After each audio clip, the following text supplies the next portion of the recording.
I wanted to start off by talking about BStrong. If you don't mind, take me through your church experience that you had connected to the LA wildfires. So every disaster is different, and then every mission is different. You could go one day to a hospital, you could go to a church, you could go to villages where people can't leave their homes and they have no electricity. So that mission was different because we were going to a church and their pastor had told all these different people that I was going to come and that we were going to help these people. And I had what I thought ended up being a unique perspective on it, because what I ended up being so moved by was what it takes for these people many of them were poor, but many of them were middle class yesterday and poor today. And that there was a lack of pride in the way that they felt, and that they did leave their houses to come, not knowing you could have been giving them $10. They don't know what they're getting, and there can be a level of feeling degraded by it. But I ended up flipping it and talking to them, being like, I'm really impressed that you've just lost your house. You came here, you're proactive. That means you're a self-starter. That means you're a go-getter. Like, you're advocating for yourself. So that was what ended up happening. But getting there, I never know what to expect, including this interview. I just everything that I do, I plan. I don't think about it until I'm like in it. I'm a very procedural person, so I'm not thinking about like what's happening when I'm there. It's just like I'm walking, it's one golf hole at a time. So I showed up and I saw all these blank faces, and you could just tell that the vibe was like, what the hell is this like glossy celebrity gonna show up here and do? You know, like there was a vibe. Like, it's, you're I'm not particularly charming, but your charm isn't like, these people lost everything. So you're walking into a situation where, think about a comedian that walks into a room and is trying to make them laugh. Like, you're just literally walking into the outside of this church with people who have lost every single thing they own, but with absolutely no history of that in that area. That's never happened. So they never thought it was going to happen to them. It's not a hurricane that's coming and that someone said, like, tape up your windows. So it was just like, they were zombies. It was like they looked like they were completely traumatized. And I just, one by one, started connecting to them, just meeting their families and just connecting to them. But what was an interesting arc in that day was I was internally thinking, there were no camera crew or anything. I had one girl with me and I had my phone, which is the best tool of all. But I was feeling like, am I videoing these people right now? But then I was thinking, if I'm not videoing these people, people are going to think this is the multi-billionaire celebrity crisis. So in the moment, I just said, you guys, I have a phone. I was going to record this because I want people to know what this is. But if anybody has any problem with that, or if you feel like this is a violation or it's exploiting the situation, and I've never had people not say they don't want to be in it. And it was like this sort of bridge to trust. It was a very unusual thing. And then we walked inside, and I didn't know I was going to speak. I didn't know how we were all going to sit. I didn't know they were all going to be sitting in the rows of the church.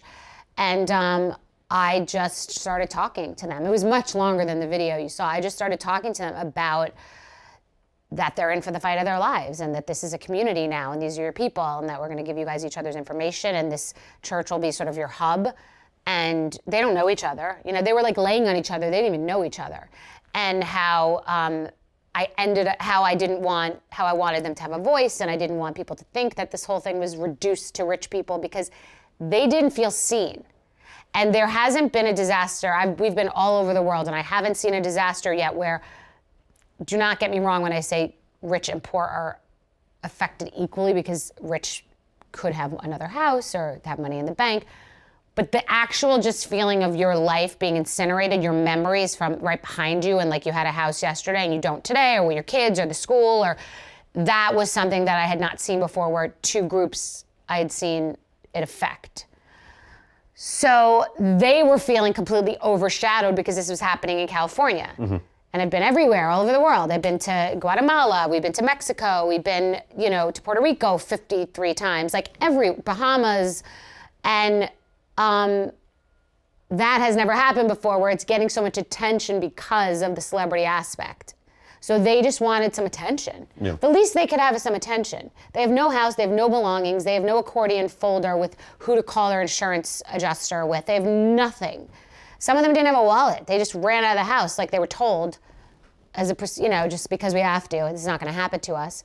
A couple of people close to you told me that it was a feeling there that day for you unlike anything you'd ever experienced. How so? It was the most meaningful part of this relief work that I've ever experienced. And probably, aside from having my daughter, it was the most moving, meaningful thing because, I don't want to cry so early, because I had this wave of thought. I called someone from my team and I was like, I feel like I'm like this one woman. I walked in and she said, I knew you would come. And I was like, it was just like she knew I would come. I don't know that I knew that I would come, There was somebody who had messaged you on social. No, too, right? She was a woman who had wandered into, I think, the convention center the week before, and she saw someone with a so everything becomes very clipboardy and very like, you feel like you're part of a system, and now you're like asking for food stamps, or you're on like you're signing up to get something that the government should be providing, and so it happens everywhere. It happened with the Bronx fires, where like someone's sitting there and it's a clipboard, and like you wait, and it's bureaucracy, and instead of like some instant thing where you just feel something, you feel helped, you feel like you're seen. So this woman was at the convention center, and she said she saw a BStrong t-shirt, and she knew they would help her. And she knew that like help was on the way. And so we gave her a cash card and some of the essentials, I believe, that week. That was a day we were just sort of assessing, but you don't ever show up without cash cards, because you never know what you're gonna run into. And that's a model that I did invent. And so this woman then came, I guess, to the church because she was from that community. And so but she didn't know that I was gonna be there. She had just heard there was something with my initiative. And then she said, I knew you would come. But I was saying to someone from my team, it feels like having a superpower that I could decide. See, my 501c3 partner is running year round and doing amazing work. But when I really initiate and I really like dig in and decide, like we are gonna raise some serious money right now, it happens. And that feels like a superpower. So being able to go in and this woman say, I knew you would come, and then to just have the words for a while. I easily spoke 25 minutes, nothing was prepared, to like have all of the words and the tools and the inspiration to like tell them what their plan's gonna be, what they're gonna do, who they are to each other. Like, that's where I thrive, like the communication and the organization. Like it had like some sort of logistical sentimentality at the same time, which is what they needed. They don't want just a hug, but they also don't want just money. They want like, because some of them were like, okay, I don't know what to do with all this stuff, and not for me, like all this piled in stadiums. And I was like, no, you're gonna go to this hotel that we're gonna give you $1,500 for this week, and you're gonna just get your head together, because you can't think now, because you haven't slept for 48 hours, and you're panicked that you have to grab everything, because you know the headlines are leaving, and no one's paying attention to you. But we have a warehouse that'll be here for a year. We have a warehouse, millions of dollars of aid in Miami that is always there. And we'll be involved with relocation and rebuild, but like, this is what you're gonna do now. They wanted like someone to tell them where to go. Like, it was the Poseidon Adventure, and they were going to the wrong, end of the boat. And I was like, no, you gotta get your together now. And they liked that, because it was like, everyone's just hugging and praying, and it's like, that's great, but you have to get organized and rest. So explain the warehouses and the cash cards. So years ago, when I went to Hurricane Harvey, and I just scrounged together $300,000 with no one helping me. Like, I called flip-flop companies and mattress companies, and just because I was a public person, got nothing. And to give context, you guys have donated how much now through We've BStrong? raised in aid and money, it's about $408 million. Yeah. So a lot. Yeah. And so, but it's not about that. It's about the way that we spend the dollar. We can go like literally line item by line item against the government and show you how we spend, which is why I should have a seat at the table, albeit in pajamas, but telling the government how it's really done and what really goes on and what we really see. We really do see like dumpsters filled with like government trucks filled with water. Like, it's just like, people want to check the box and do things, but it's not the things that are needed. I'm not saying that when they give checks, it's not appreciated. I'm not saying, yeah, they're not first. It's just what it is. So the model, what happened was years ago, I chartered a plane and I wanted to go to Puerto Rico. I just wanted to get in motion and do something. I was calling every rich person I know. The richest people I know in this industry, nothing, crickets. The only people who've ever really donated, is, I'll get into that later. The richest people, nothing. So you call the people that you know and no one's doing anything. And then this woman said, I know this one guy, Michael. He has a warehouse in Miami and he's been praying for a plane. So he had an empty warehouse, a small warehouse. It was sort of like a person who has the heart to do humanitarian work, a person who has the experience and has done missions on his own, but no means to get fuel in the tank. And so I went to this warehouse. He said, I want you to be the head of this, and we could do this and we could do that. And I'm like, no, I'm doing one. This is what I'm doing. I'm doing one plane into Puerto Rico. And I saw his warehouse and I got anxiety, as I do when I go to anyone's house and look in their drawers or their closets. And I was just like, no, this is not it. I was like, if I ever did something like this would have to be organized and merchandised. It would have to feel like you're walking into a Costco with areas and dignified, and there would have to be these, and this is not all the same day, but crisis kits, because I noticed that we were going with trucks to neighborhoods and they were taking paper towels and rice off the back of a truck and tampons in different sizes. It wasn't dignified at all. People feeling desperate, waiting behind a truck. They don't even know what's in it. We pulled up. The state building was literally moments away with guys in khakis and shirts doing nothing. And we pulled up and people were desperately getting stuff off the trucks. So I was like, no, we need crisis kits. There are things that everybody in this situation would need at what I invented as phase 0. And they need these things. It's before you can spend money. There might not be a power, there's not electricity, you can't use a credit card, you can't get to town. This is pre-needing money. But then at phase, let's say 1, you need these cash cards, because it also infuses money back into your community that has lost everything too. So it's doing 2 things. And you need the diapers in your own size and the formula and what you want to buy. So that became the cash card model that I really jammed in and forced, and it took a while. We were first getting cards from stores, and then it became my own cards with my own, it says BStrong, and how is this person's information connected in, so it's all totally legitimate. You know exactly who's getting the money and where it's going. And then it became this model where we would amass aid, because what would happen was during Hurricane Maria, every church, every high school, everyone was raising aid, but they had no distribution model. Think about anything. It's anything in life. It could be it could be good, it could be bad, it could be drugs. You need to be able to distribute your product. Right? So this happens with celebrities all the time, you should know. That they put up a link, they raise money in a GoFundMe, they can't distribute. What are you gonna do? Give $12 million to a local fire station? They don't think it through. And a lot of those high profile people come to us to distribute the money. And what happened in Hurricane Maria was the beginning of a model where people everywhere were desperate, because you can't raise aid and not distribute it. It's illegal. You can't take aid or money without a real means of distribution. So I started this model where I was talking to people all over the country and saying, no, well, you'll pay for it. I know you have 15 million pounds of aid. We will move it. We're going to start with cargo ships after the 53 planes, and we will move it, but you have to get it to us. So people started trucking all their aid to us.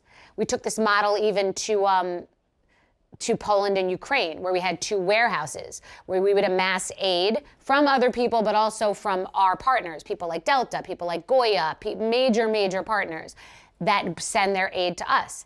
Then other orgs come with their trucks for their small churches, their small hospitals, and they come get their aid from us. So we've become like a not-for-profit fulfillment center, only with vetted charities. And in LA, it won't be people coming to us for the most part. It will be us going to different communities, different churches. But a few celebrities have been through and also called us to give us their money. And the biggest challenge in figuring all this out is what? It's not that big of a challenge.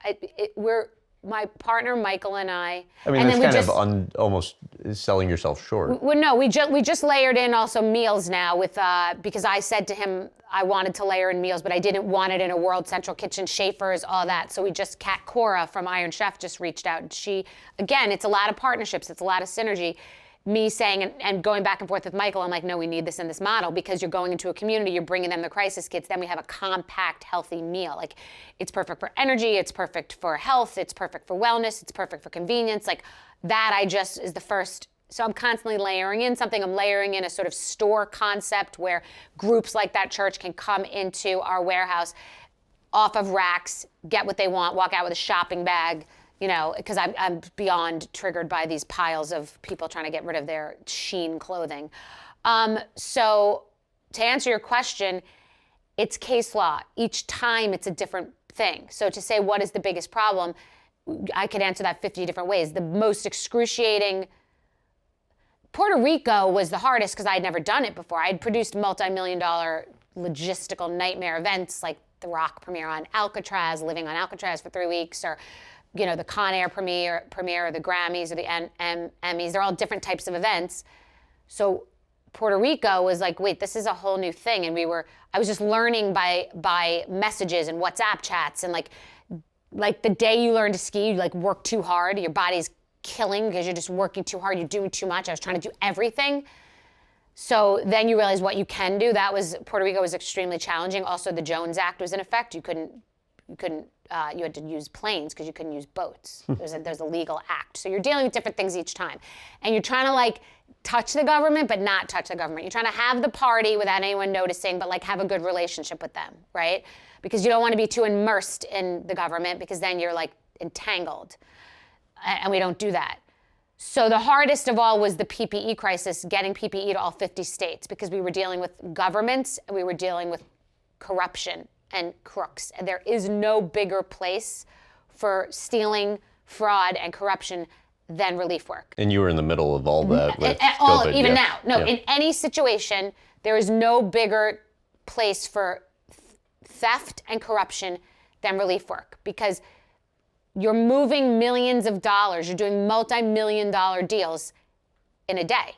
You're doing a pop-up startup. So for example, with PPE, I'm negotiating with a person who has a warehouse of $13 million of hazmat suits, and I'm negotiating with Andrew Cuomo's office to get them there in 36 hours. To quote Michael, my partner, he said, Bethenny, you're gonna kill me. I'm gonna jump off a balcony. Because we were doing a $13 million deal with letters of intent, also vetting, seeing that the aid's not counterfeit, so you gotta be a straight gangster. You gotta be a real hustler. And my partner is the same. He's built major houses. He used to be a nightclub promoter. He changed his entire life. And so the combination is incomparable. You can't put someone with a khaki pair of pants and a golf shirt and a cup of coffee up against us. I mean, it's the not around crew. I think a lot of people feel invisible. And I think that's something that really just hit me on this last trip to California. And it hit me because North Carolina felt invisible. But the whole thing is to say that all the jobs that I've had and all the things that I've done just led me to this point, to be able to do this. And I get sometimes uncomfortable with people saying, what a good soul I am, and I'm so compassionate, and I think I'm a good person, but I do it because I can do it. It's doing a job, just not for profit. I get in full mode. I work harder on that than I do on things that I'm really working on business-wise. And I get in the zone. But when I'm in the zone, it's not feeling like I'm all touchy-feely, compassionate. It's just feeling like I want to get shit done.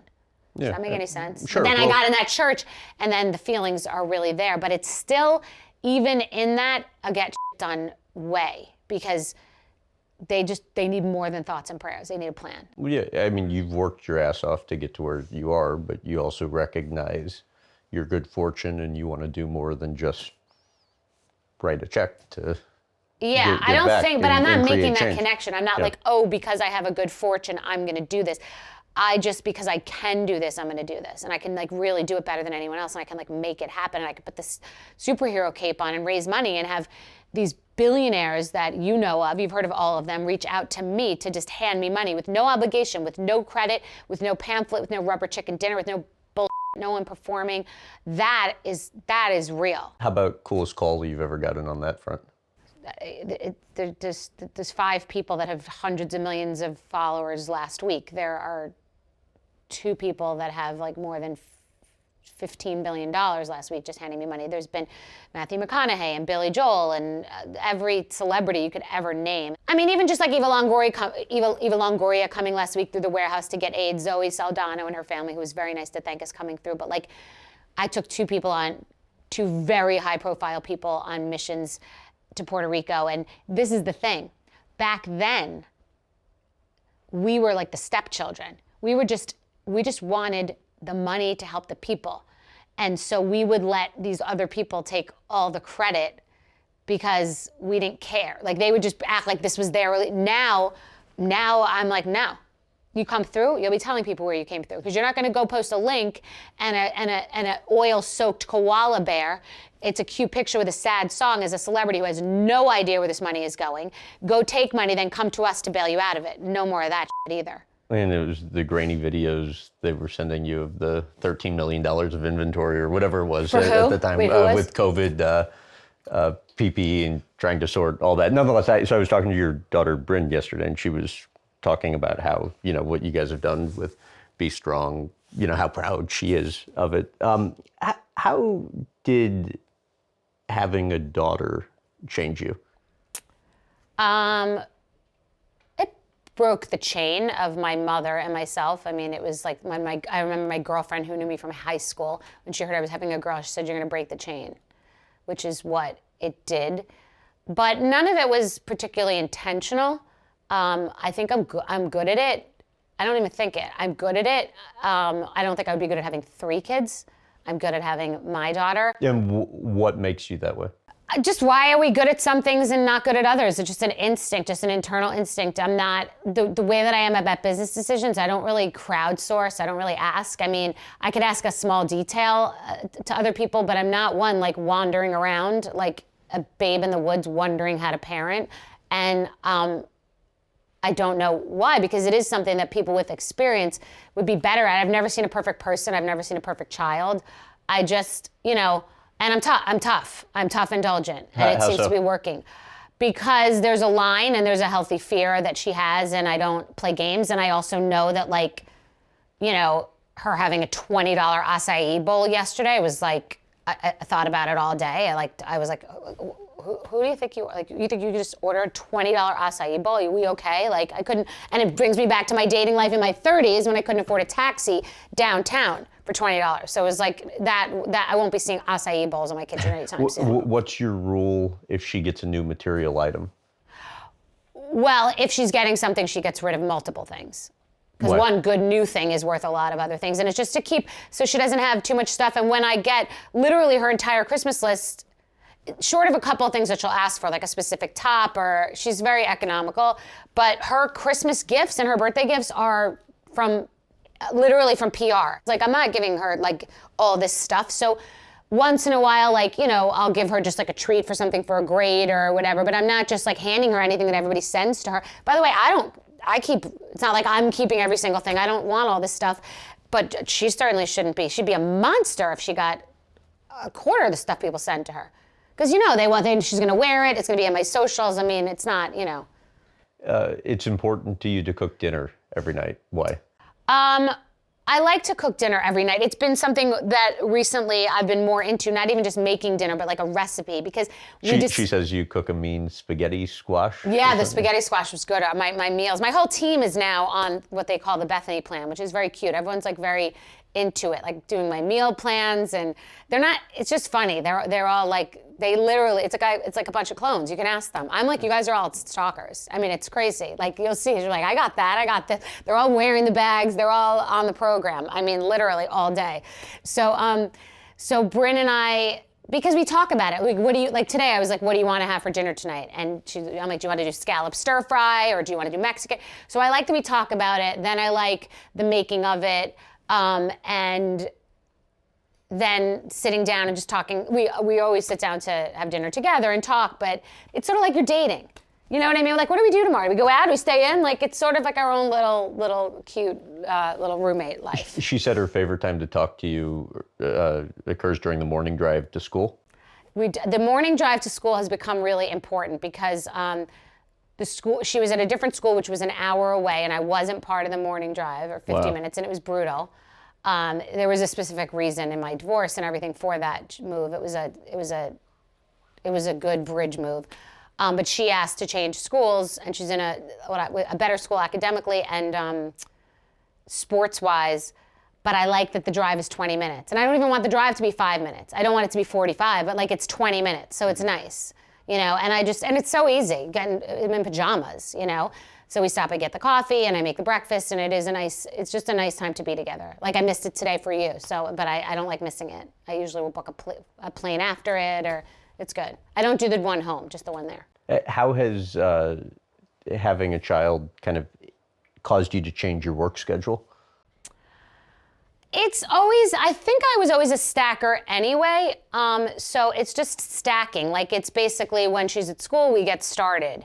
But also she's older and she has more of her own plans now, and I had, the one thing I wasn't good at her whole life was knowing how to not be with her if it was my time with her, because going through a divorce, when I had my time with her, I never would not be with her. I couldn't have even imagined it being my time with her and then making a plan. You would make the days where you didn't have her kind of crazy with work stuff, crazy. Right? Yeah. But I even remember when she was a baby,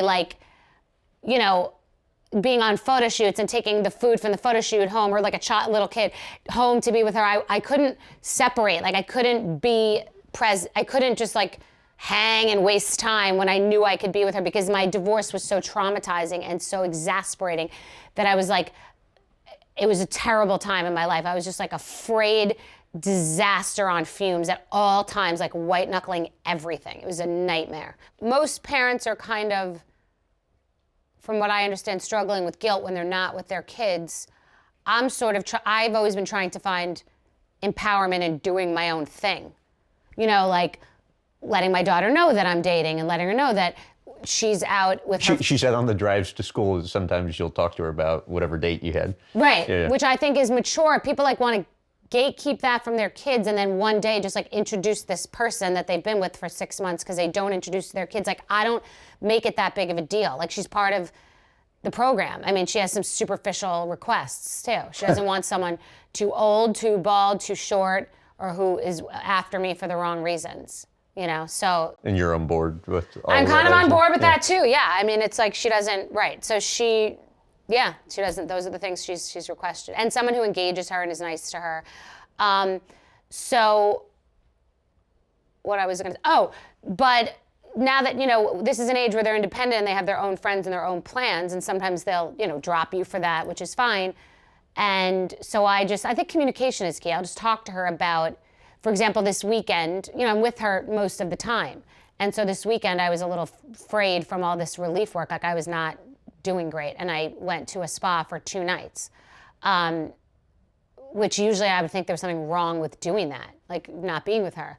But I think there's something very right with doing that. I needed to do that for myself. So finding more, and asking my 2 girls, that's something I would ask my 2 girlfriends. When I have my daughter, am I allowed to go to a spa for 2 nights when I have her, which is really all the time now. Right. They're like, yeah, what are you talking about? Of course. I'm like, oh, okay. Those are the things, just because otherwise I'm literally gonna be the cat lady. I'm only gonna be at volleyball tournaments at this property, wandering around in slippers, trying on lip gloss. I gotta, make an effort. But she'll say sometimes, she'll hear something, she would go, Mama, you have to go out. You should go. This guy wanted to go out last week, and she was like, I think you should go for dinner. Just go meet him for drinks. And I was like, okay. And so I came back at 10. She was like, how was it? Yeah. That's how it goes over here. All right, so we were talking about how the schedule changed, once you had Bryn, but just speaking to business in general, you said, I've always built the plane while flying it. Yes. What does that mean as it pertains to you? Well, it means I never really have a big plan about anything. Nothing. Not going on reality TV, not having a spinoff, but I knew I would have a spinoff, not getting into the one plane and it turning into 53 planes. Now I have a plan, because now I'm seeing how much everybody's f***ed up relief work, and now I have a plan to say I want to be able to somehow consult or talk to this government about what they need to do.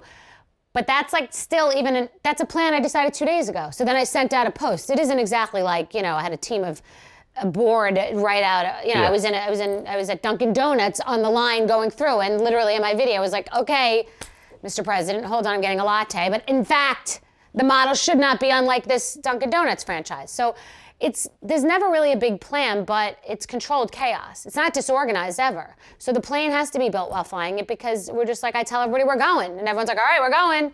But then we're like building it while we're getting on the plane. Okay, so some of your early business experiences. What would happen in high school where you'd rent hotel rooms and hire a DJ?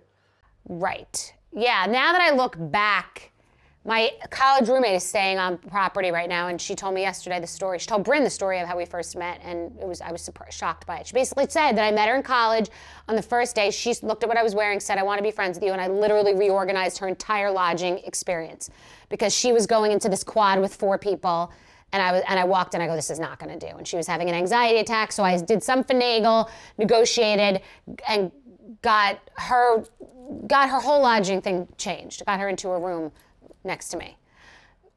So my friend was talking about in high school, I don't know how it happened, but I became this sort of high school nightclub entrepreneur in high school, where I would rent out these hotel spaces, but get the people in my class to come and pay admission for it. And I don't remember any of it. Everyone remembers all of it. Like that was the parties. They were in high school, and I would like rent out hotel rooms, and I did that in another house too, where I got the volunteer firemen in the town to be the cleanup crew, and I had a major party and would charge everyone to come. Okay, how about the most notable stories that come to mind when you were an assistant and did some work with Paris Hilton, or when you were an assistant to Jerry Bruckheimer? It's all accidental, all of it. So I was a hostess at La Scala, which is like the pinnacle lunchtime restaurant in LA, in Beverly Hills, for years, where every writer, actress, socialite, producer walks in to get this famous, delicious, overpriced chopped salad. And you're like, how old then? But I was, whenever you graduate college. Okay, early 20s. Yeah. But I didn't know what it was. I didn't know. I'd been there years before with my father at another location in Malibu, but I didn't know that it was the pinnacle. I just was walking up and down the street trying to get a hostess job. So I got a job, and I don't remember if it was $8 or $12 an hour, but it was like very low. Maybe it's 12. I would get a free salad though with anything I wanted on it. So it ended up being like a $40 salad. They don't do that anymore. So I met everybody there, like every writer, every person, and I just was like, I was networking, and I was dating this this actor, no one famous, and he told me that there was this woman, Kyle, who he had dated, and she left. I looked in his cabinet, and there was a Lancome eye makeup remover. And I don't know why I knew that it was like over $20, which was like $1 million to me then. And he said it was this girl, Kyle's. And I don't know how the connection happened, but I met her at La Scala. And I walked up to her table, and I was like, did you date this guy, Lewis? And she said, yeah. I go, who spends $21 on eye makeup remover? And we became friends. And she used to come with Kathy Hilton to La Scala all the time, like almost every day in Paris, and the whole family used to come. And was she pregnant then? No, she wasn't pregnant then. And so I knew her daughter, Farah, since she was 4 years old. And Kathy, her sister, needed someone in the store. She had a store called The Staircase to wrap presents, like Christmas presents. No, there's never been a worse gift wrapper than I am. Like, I just am a terrible gift wrapper. I don't know why. I learned how to do a bow last year, but it was just like, it's just a bad idea. But I took the job and I went there, and then she ended up needing someone to take her daughters, Paris and Nikki, to and from school. But the daughters were just young daughters. They weren't Paris and Nikki. And I used to drive them in my Ford Probe to and from school at Lycée, and to ice skating, and to the Century City Mall to get Paris ferrets, and for Nikki to go to what was Forever 21. It was called something else. I forgot what it was called. So yeah, I was their nanny. And what about Bruckheimer? And Bruckheimer also happened at La Scala because there was a girl, Carol, who used to come in to get the salads, and she was their #1 assistant, and she was freaking out to tell them that she was going away to France, and she needed someone just to do the stuff in the meantime. No one understands this now more than I do with this job now. Yeah. And no one understands Linda Bruckheimer categorizing antiques by notebook more than I understood. I thought, what a crazy person. But I mean, I am certainly not above categorizing antiques. I don't have a lot of antiques, but I would categorize candy, okay? And also, she had all the same color pencils. Like, they were all black pencils. No one understands that more than I do now either. So I was Linda's assistant, but I was in the house with her and Jerry, so I knew both of them. So I would like sort their like vitamins, and I would go in my Ford Probe to buy very expensive things at Dunhill and cigars and Hermes, and I would be like, who the hell would spend this at Hermes? And it's like, I get it now. So yeah, I was Linda and Jerry Bruck, and I met all the people, and I always remembered everyone on the call sheet. I also worked for Mark Berg, who was the manager to Charlie Sheen, right? Sheen, but he was the producer of 2.5 Men, and he worked under Chris Blackwell from Island Records, whose parties I would plan up at his house, because I finagled my way into getting to do the party for the Chris Blackwell, the boss of my boss. And I worked under Lorne Michaels on the Paramount, but all of it's accidental. I was literally a temp that got a job with this guy Barnaby, who worked for Lorne Michaels, but somehow I managed into Lorne Michaels' office to meet David Spade and Chris Farley when on the couch doing Black Sheep. I always just like slithered my way into everything. And that's how LA is, though. But there's a story, so I forgot this one. So Jerry Bruckheimer had 2 Malibu houses on Carbon Canyon Beach, which is the billionaire's beach. It's where Larry Ellison is, where everybody is. He had 2 houses. They were like probably $4 or $5 million at the time. How crazy. And one was their house. They didn't really use it that much. And the other one was a house that they would rent out to Steve Tisch, to one of the Tilly, either Jennifer or Meg Tilly. And there was a time between the rentals. And we had to live in Malibu on Carbon Canyon Beach next to Sylvester Stallone, next to Patrick Weitzel, who's the head of Endeavor, whose ex-wife is now engaged to Jeff Bezos. And they were like young they were young agents. They weren't even that big of a deal either.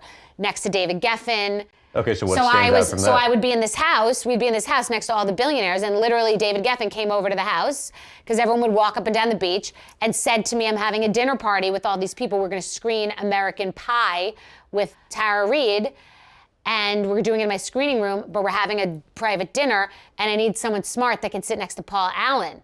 Who could talk to him. So I would walk down the beach to David Geffen's house and be Paul Allen's dinner date to have intelligent Microsoft conversation. I guess I was yeah. the smartest of the dummies in the Ford Probes on the beach, assistant crew. So a lot of crazy stuff. And how was that? It was amazing. I mean, we became friends. I ended up on his boat one time in New Orleans during Jazz Fest, his crazy big boat. Yeah, we became friends. And actually, us becoming friends, I think, is what ended up killing me on The Apprentice, because he connected the dots with Martha Stewart, which I don't connect dots. And what do you mean he connected the dots? Paul Allen said to Martha Stewart, oh, I know someone who's going to be on your show. I'm like, no, she doesn't want someone in her peer group, and I'm not in her peer group, but she needs us all to be down here. She's up here.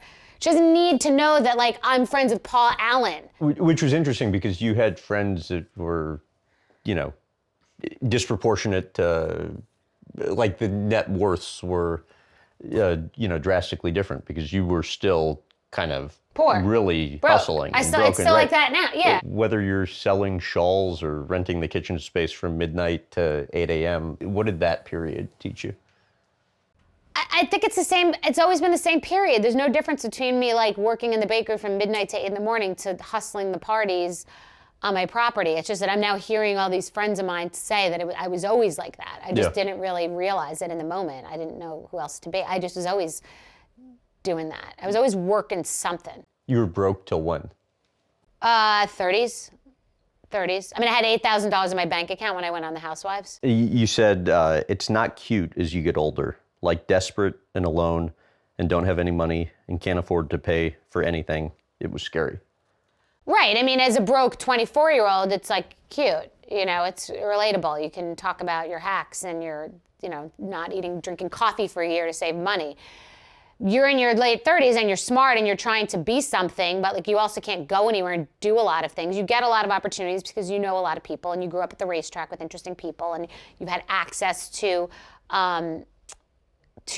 business and influence and money, but you yourself don't have any financial means, any safety net, and like you don't know where to enter into. It happens to a lot of people. it's probably hard to go be a 40-year-old bartender. It's probably humbling to say, if you're an entrepreneur and you went to an Ivy League school, if you have to do it, I would have been on a pole if I had to support my child. I mean, there's no shame in my game. I did every job, and I've always done every job. But as I had been on The Apprentice and was trying to create a brand for myself, and I hate that word, but try to create a path for myself, I had fear about going and just like walking into a kitchen and just working on the line under other people, or taking entry-level jobs after I got to a certain point. I was sort of like in the impact zone. You know what I mean? Like I'd had so many jobs, but in my 30s, I didn't know what job I would get. I wanted the Martha Stewart job. You said you had fear connected to, with that taking Well, looking at the people in the fires, you could go from having a home to being homeless the next day. How does that... The money's not falling out of a tree. Like, you have to make it yourself. How does those feelings stick with you even today amid, as to use your term, the like money noise? I don't know. I'm getting more and more upset at seeing people that are really poor with all the wealth that there is in this country. Like, this is creeping in. It's this thing where I'll just see someone who is taking pride in their job and they're cleaning a room or cleaning up after me in a hotel, and I'm just like, I don't like the way this feels. You know what I mean? Like, and they are happy to have their job. I see the pride, and there's just such a disparity, and there's no middle class anymore, and I don't know.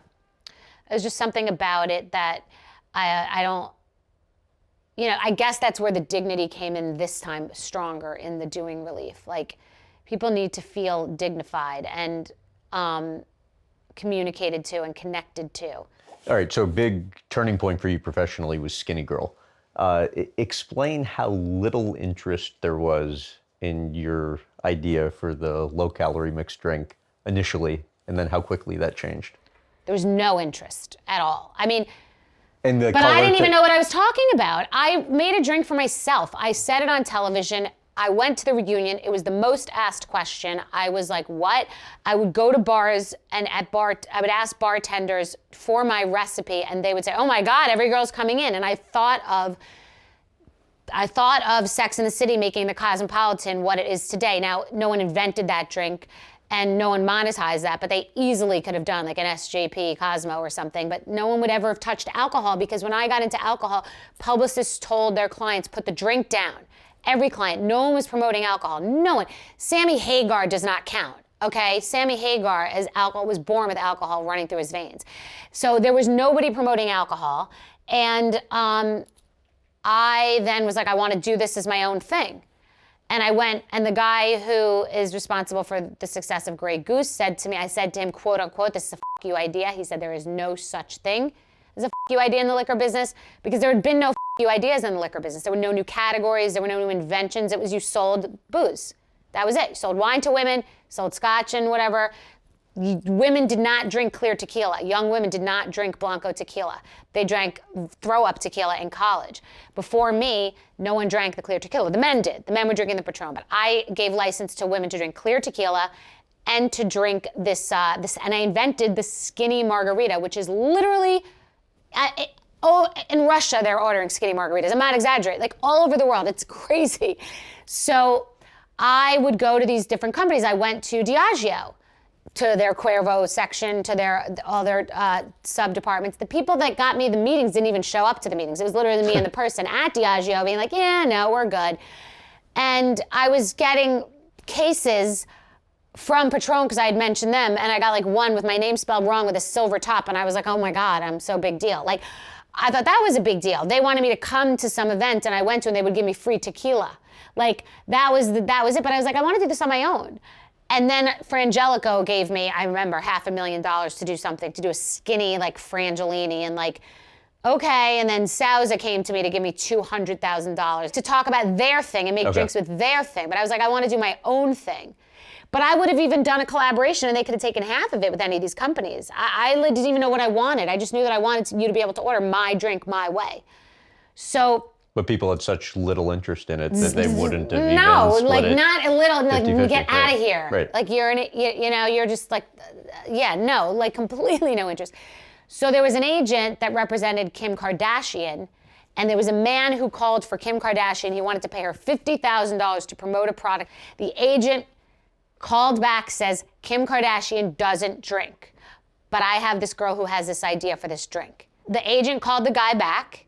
I met the guy. He was the only guy. He was the only guy. His uncle had created Sky Vodka, and he was an interim COO. He had never made any kind of money like that. Like, it's just like a finance guy, made normal money.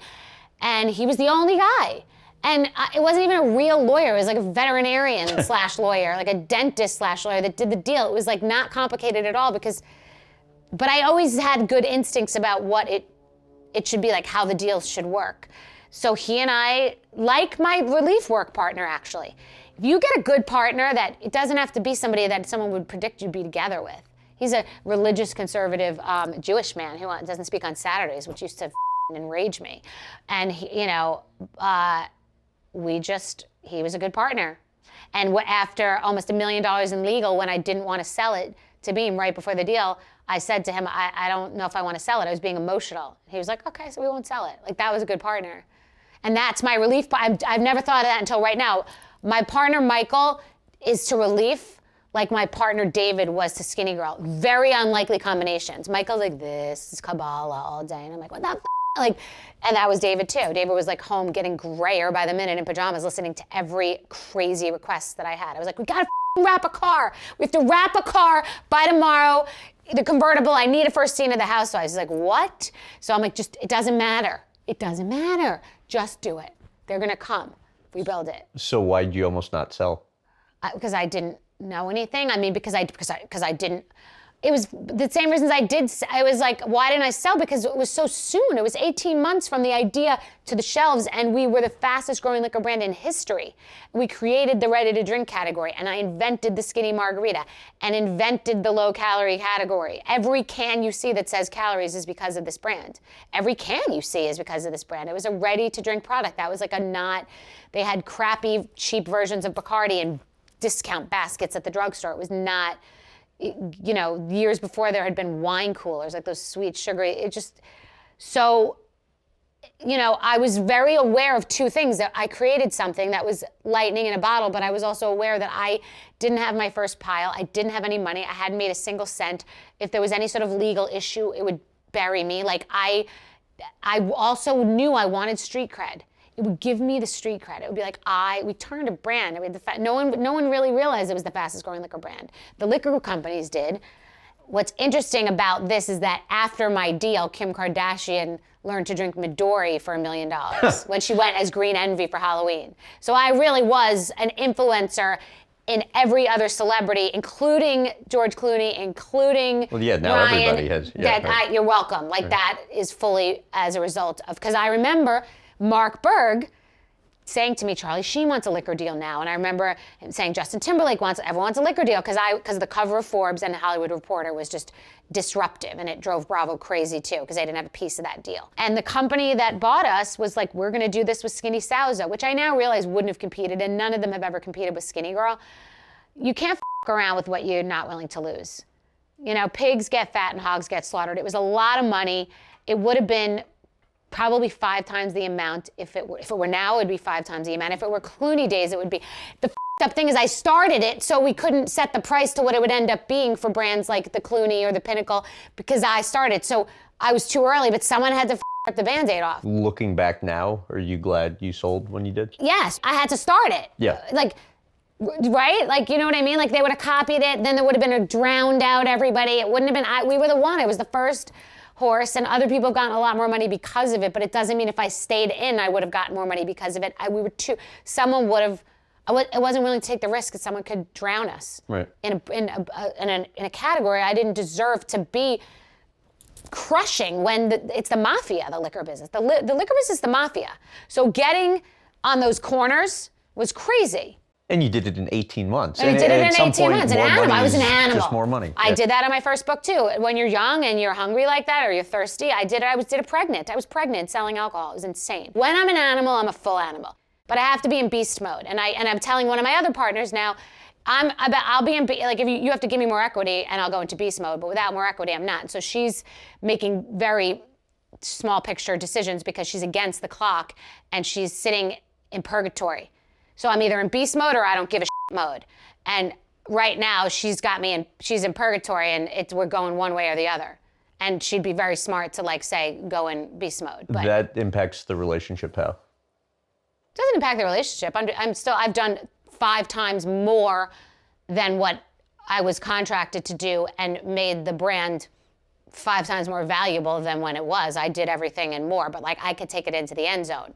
But that's beast mode. And I'm not giving you beast mode unless I get beast mode money because I need to focus beast mode on other things. So you sold Skinnygirl to Beam Global, Yes. but you retain the rights to be able to use the name in any way that's not connected to alcohol. Right. So like, what does that entail now? I love the licensing business and I don't love the licensing business. What I love about the licensing business is that the few categories I entered into, they're still making me millions of dollars now, and they don't want me to do anything, which is bizarre. Like, no one's calling me from ConAgra to say, push that popcorn. I just do once in a while. I forget I even have these brands, and I love them. No one's pushing me to push salad dressing because they've got it in the machine. It's the distribution machine. So had I done 20 more categories, it would have been amazing because it would have been 20 more categories I didn't have to do anything in and print money. But I didn't. I just did the first few categories, and that's just what I did. Like, it could have been like Paul Newman, you know? It's great. So what it entails is not a lot. It entails not a lot. It entails good product, good partners. Is that also what you dislike about it? No, I guess I know. If I'd known, I didn't like, it really is one of these things where it just increases every year. So one year it just was like a 220% pop off, and the brand just is trusted. And I guess it means I should have been more proactive in getting it into more categories, but like I'm not greedy, and so I also don't care. No, I don't not like it. I just, a lot of them don't hit, and in the beginning you have to really make the decisions right, and you have to decide you're gonna be with the right partners, and everyone promises you a whole big thing. I also don't love it because it comes from external. They come to you to wanna do the thing. And I'm a person that usually it comes from me to do the thing. So when I'm on Shark Tank, it's bizarre and counterintuitive because they've got this thing that they want to do. And typically, if that idea has been presented to me, it's presented to me because the producers have known it's something that's geared towards a female audience or something that's either health or beauty or something that I touch. So then now I'm going to take a small percentage of that thing that if I wanted to do it, I could do it because I'm actually a founder and an entrepreneur. Most of the other sharks are investors. They understand businesses and they understand brands, but I haven't seen a product come from Kevin O'Leary's body or Mark Cuban's body. They are amazing at investing and understand so much more than I do about the other side of it. But it's not usually, if it's not a financial product, it's not usually coming from like a solution that they're seeing in society. So licensing is usually coming from the market. And often the market doesn't know what the people want. They're late. I've had partners come to me, a beverage company came to me, a multi-billion-dollar beverage company, to try to like chase the product that someone else is doing, which means in a year we're going to be on the shelves next to them. And I predicted this. I knew that they would be already out, and I wanted to do something else and battled with my partner. I was like, I don't want to chase the market. I know what I want to do. And the person who ended up doing what I wanted to do sold it for like $60 to $100 million fast. So I like the ideas that come from within, for the most part, because I don't like to listen to like data and research about what women are going to want. You have said before that like you will allot your time down to the minute, or at least you used to, and now I understand you're kind of looser with that. Why? No, it's down to the minute, and like we're getting there at this time, we're backing it out, I'm going to do this first, we'll do this last. I don't have like a clear like schedule like that. Like we'll do a bunch of... Sarah said you're looser with it now than you used to be. I think so. Maybe because I hated the hamster wheel, all the things I had to be doing. I hated being on I hated being on the television show. Hated it because it was just so constricting and shackling and like getting dressed up to go to lunches that I would never go to in my real life. And so like, it just like it was a big time suck. You couldn't focus on the rest. The wine couldn't breathe. And so now it's just about, I don't do anything I don't want to do. I literally do nothing I don't want to do. It's a very rare occurrence. which is the only reason Jill thought I wouldn't want to do this. She's like, 4 hours and all those people at your house? Like, I say no to everything. So, and not like I'm Madonna or anything. I'm just saying I don't want to give a shit. I don't want to do it. I don't give a shit. Yeah. Earn the it's right. Not, it doesn't matter. So how do you multitask? I mean, like everybody. How do I not multitask? I mean, the couple of the folks that I spoke to spoke about like your ability to multitask. Yeah, I mean, there's a man that I have dated that is extremely successful and turned a company for a lot of money. And he said, I've never met someone that produces in the volume that you do. Like the output of what you do in like a minute, an hour, a day is insane. Like it's very difficult for other people because I'm ahead of everybody on everything. And like, I don't mean I'm smarter than everybody. I'm just like on it. I don't forget it. I don't miss it. I know where it all is. And like, I'm thinking of everything that everybody in their own job would miss. And why do you think that is? I don't miss anything. I don't know why. I mean, I'll miss like the big thing. Like I won't miss like a little thing. Like I might miss, I sweat all the small, I think about all the small, I sweat the small stuff, all the details. So. And why do you think you do that? Like what is it that has caused you to be that way? It's like a sharp, the instrument has just been sharpened over the years of like just learning how to be organized and learning how to be efficient and learning how to, I don't know. It's just something that keeps getting more like fine tuned. Because you used to have to. I mean, I was an adult as a child, so I got a head start on everybody. I was living a very adult life with adult responsibilities as a child. And I was in adult environments dealing with a lot of different things and managing a lot of different things as a child. So I didn't know it's unfortunate or sad. I didn't like know that, but I think that that's where it started, you know? I mean, my girlfriend is staying here. She has 4 daughters, and she told me that my daughter seems older than her 4 daughters who are older than her. And she's, you know, she dresses very cute, and so she just has like a mature soul. So I think she's kind of got that. And what makes you say you had to do kind of adult things as a child? I mean, I grew up at the racetrack, so there were never any kids menus. There were never any kids movies. It was like you went and you watched Scarface in the movie Halloween at 4 years old. Like we all, you know, I saw a lot of domestic violence. I was at nightclubs very young. My mother was taking me to nightclubs, and if I didn't want to go, I was boring. I mean, I saw a lot. I was at the craps tables at Vegas when I was 13. My stepfather's uncle was Joe Scandori, and he managed Don Rickles, so we lived in Vegas for 3 weeks. Like, you would be at the betting windows gambling. Like, there were no, this is a 70s kid also. There's no seatbelts. Your mom was smoking and drinking wine while pregnant, and there were really, you know, and it was free range parenting. It was, your kids ran out the back door and pray for the best. But mine was layered even more than that with the animals and the gambling and the mafia and the guns and the stuff of the racetrack. Your mafia and guns. That was my stepfather who, like, I remember said we had to move from New York City to Forest Hills. And Forest Hills was racetrack. the worst for you, from what I understand. I don't know. I remember the city was pretty gnarly in that apartment with my stepfather and my mother and that abuse. But I would say Forest Hills into Long Island was a lot of the abuse that I really remember, and the craziness, that crazy house. And the neighbors would be like wanting to call child services if there was one to call. But him telling my mother and I that the mafia was chasing us, and there was a gun in the glove compartment, and that we had to move out of the city. Just like putting the fear of death in us. I don't know what was happening in Forest Hills. It wasn't happening in the city. Mm-hmm.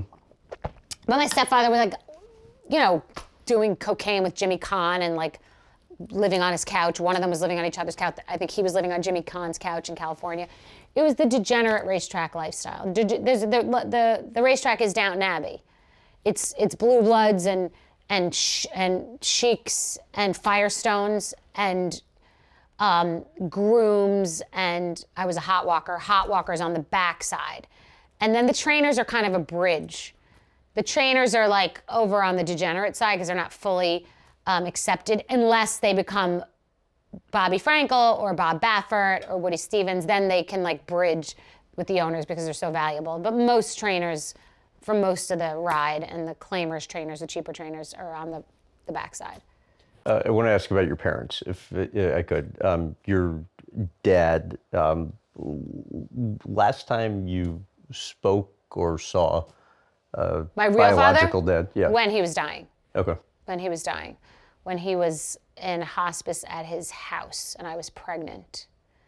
And he was not kind to me until his last breath, which was wild. I was always trying to get something from him, like get some, it's like, people have this with certain people. Like, let's say it's someone who's dating someone who's treating them poorly, and like, it's like you're chasing the dragon. Maybe they didn't treat you poorly the first night or the first month, and you're just like trying to like get back to that somewhere.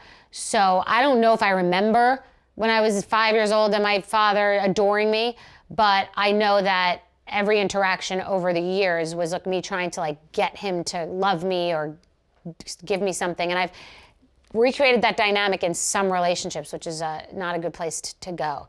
But his friend, who's my friend Louie, heard the way he spoke to me on the nanny cam, and he had always been sort of critical. It's your father, and you said this. And in fact, Chris Harrison said something, because he knew my father through the racetrack, but not from parenting. And he said a comment out of school that he shouldn't have, and he later apologized for it, because he didn't really realize what kind of father my father was. He was an excellent horse trainer, which is a touching story.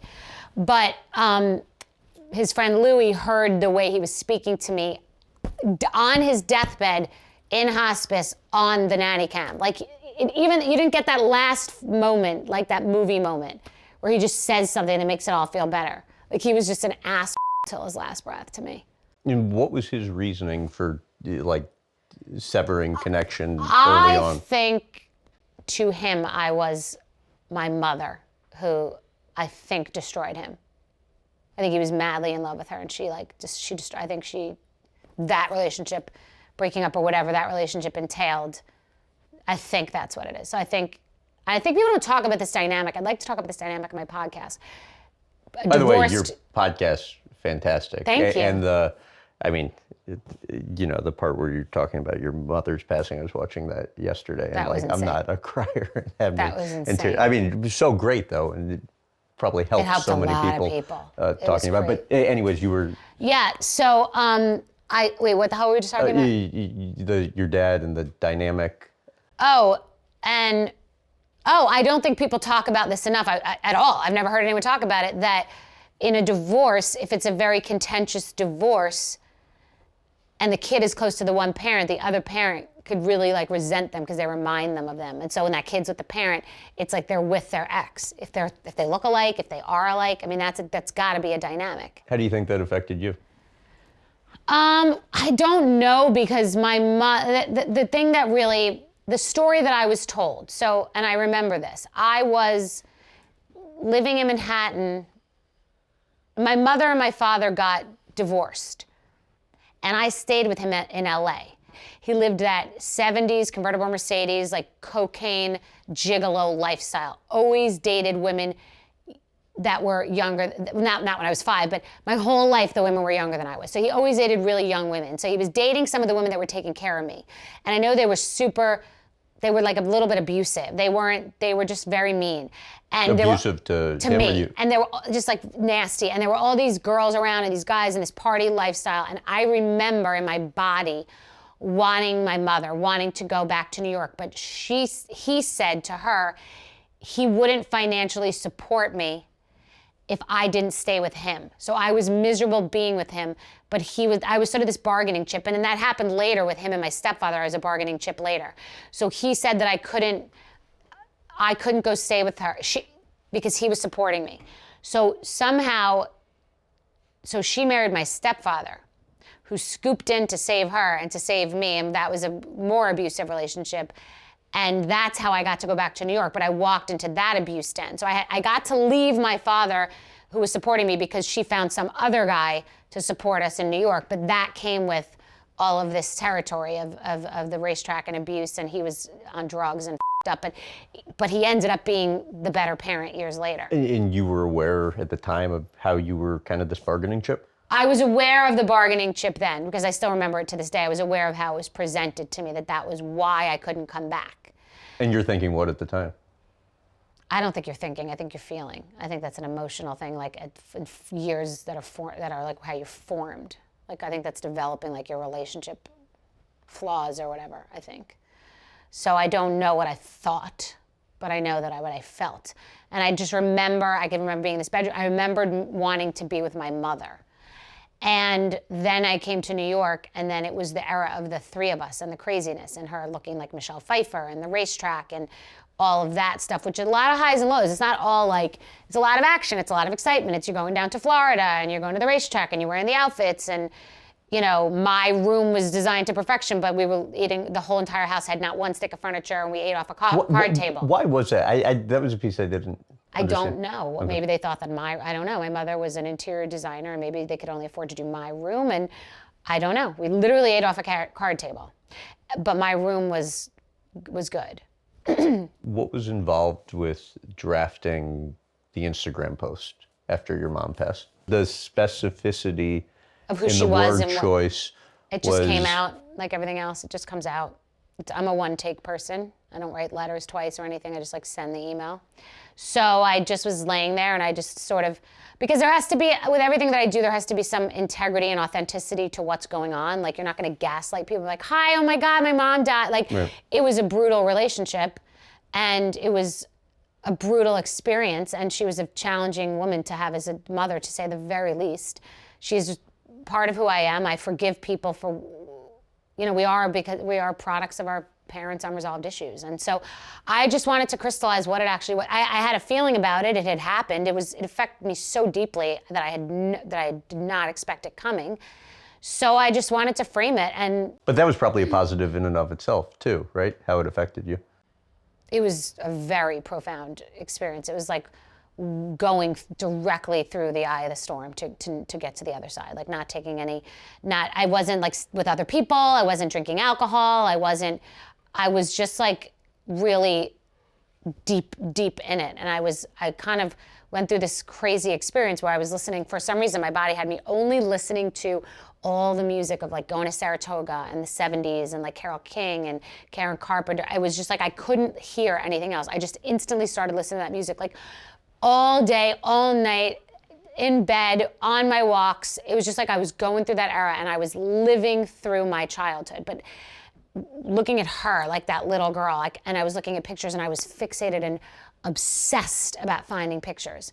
And then I was obsessed with finding this one picture where we looked happy as a little kid and she seemed healthy and happy.